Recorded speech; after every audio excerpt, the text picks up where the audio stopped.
সলিল চৌধুরীর এক একটা গান যেন একটা মহাকাব্য, দৈর্ঘ্যে নয়, প্রস্থে নয়, চিন্তার ব্যাপ্তিতে।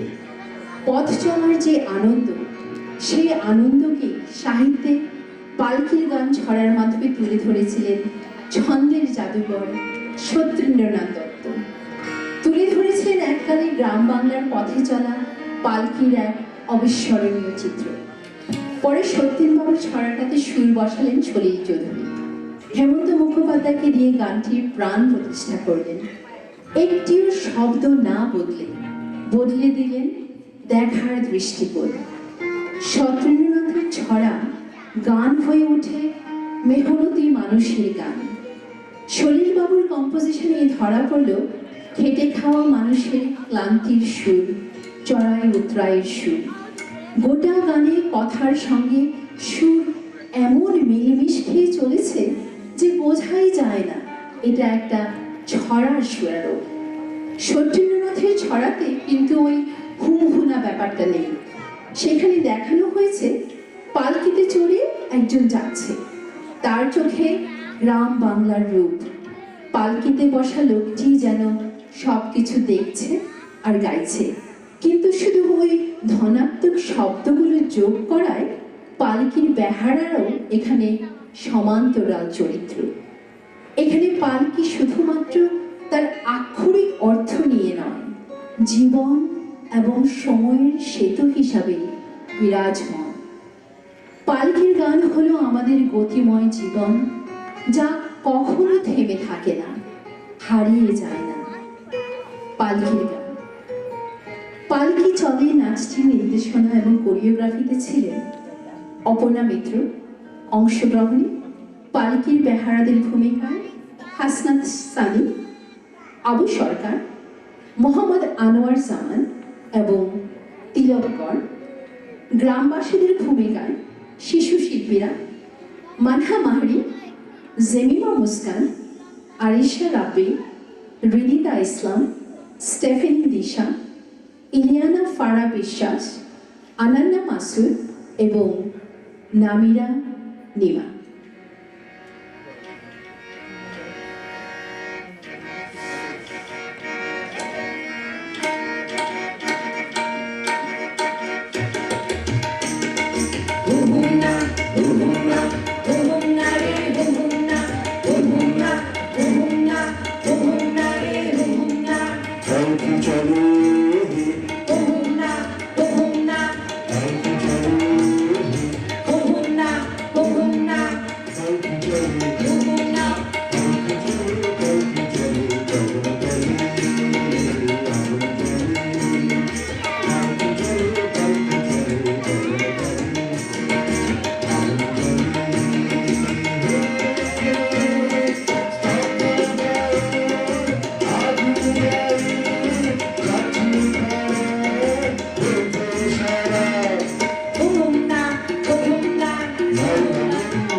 Kamar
हैया रे हैया केशा माल हैया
সূর্য